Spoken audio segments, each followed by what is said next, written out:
स्वागत है आप सबका आज के इस वीडियो में। दोस्तों, भारत का इतिहास ना जाने कितने रहस्यों से भरा है। भारत एक प्राचीन देश है जो अपने बीते सालों में हमेशा से हर मामलों में परिपूर्ण रहा है। न केवल धन वैभव से बल्कि प्रकृति से भी हमेशा से परिपूर्ण रहे हैं और इसीलिए भारत पर लोगों की बुरी नजर भी रहती है। उसी समय यूरोप के लोग पूरी दुनिया में व्यापार करना चाहते थे। भारत में व्यापार करने के लिए उन्हें समुद्री मार्गों का पता नहीं था। उस समय अरब के लोग भारत के रास्तों को जानते थे, लेकिन उन्होंने यूरोप के लोगों को मार्गों के बारे में नहीं बताया। वास्को दी गामा पहले शख्स थे जिन्होंने भारत के समुद्री मार्गों को खोज निकाला था। कोलंबस भी भारत को खोजने गए थे, लेकिन अमेरिका जा पहुंचे। हालांकि आजकल पढ़ाया जाता है कि भारत के समुद्री मार्गों की वास्को दी गामा ने खोज की थी। सचमुच यह हद दर्जे की मूर्खता है कि भारतीय बच्चों को यह पढ़ाया जा रहा है कि वास्को दी गामा ने भारत की खोज की। पढ़ाया यह जाना चाहिए कि वास्को दी गामा ने यूरोप को पहली बार भारत तक पहुंचने का समुद्री मार्ग बताया। दरअसल पहले यूरोपी देशों के लिए भारत एक पहेली जैसा था।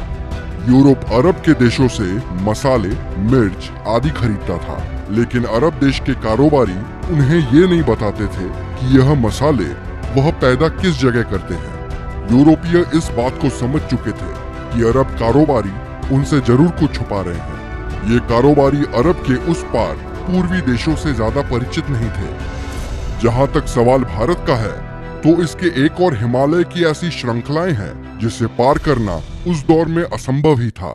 भारत के दूसरी ओर 3 ओर से भारत को समुद्र ने घेर रखा था।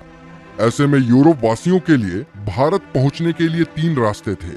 पहला, रशिया पार करके चीन होते हुए बर्मा में पहुंचकर भारत में आना, जो कि अनुमान से कहीं ज्यादा लंबा और जोखिम भरा था।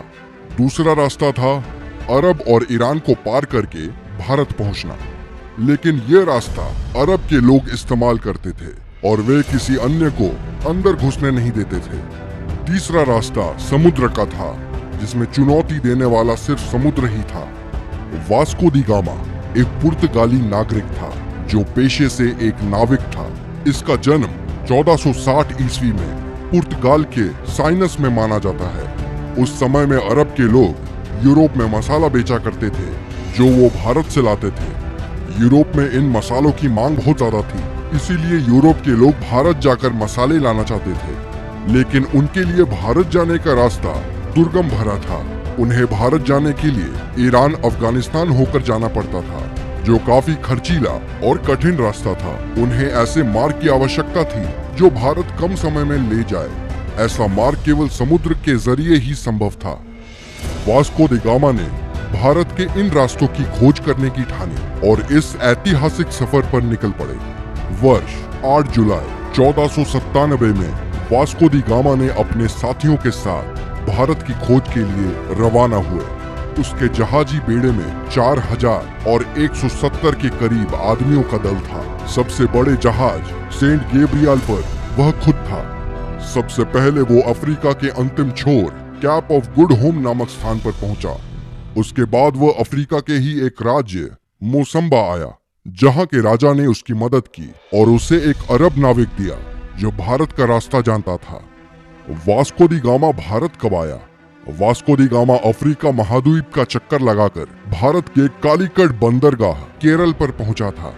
20 मई 1498 की तारीख थी जब वास्को दी गामा भारत के कालीकट बंदरगाह पर पहुंचा। भारत की खोज का यह सफर करीब 10 महीनों का रहा। भारत आकर वास्को दी गामा ने स्थानीय राज्य के राजा से व्यापार का समझौता किया। उसने कई प्रकार के मसाले खरीदे। भारत से पुर्तगाल आने के दौरान समुद्री तूफान से उसके जहाजी बेड़े को नुकसान पहुंचा और उसके दल के कई लोग मारे गए। पुर्तगाल लौटने पर उसका भव्य स्वागत किया गया। अगली बार भारत आने पर उसने कालीकट के राज्य पर आक्रमण कर दिया और कत्लेआम लूटपाट की। वास्को दी गामा ने यूरोप के लुटेरों, शासकों और व्यापारियों के लिए एक रास्ता बना दिया था। इसके बाद भारत पर कब्जा जमाने के लिए यूरोप के कई व्यापारी और राज्यों ने कोशिश की और समय समय पर वे आए और उन्होंने भारत के केरल राज्य के लोगों के धर्म बदलने में महत्वपूर्ण भूमिका निभाई। पुर्तगालियों की वजह से ब्रिटिश लोग भी यहाँ आने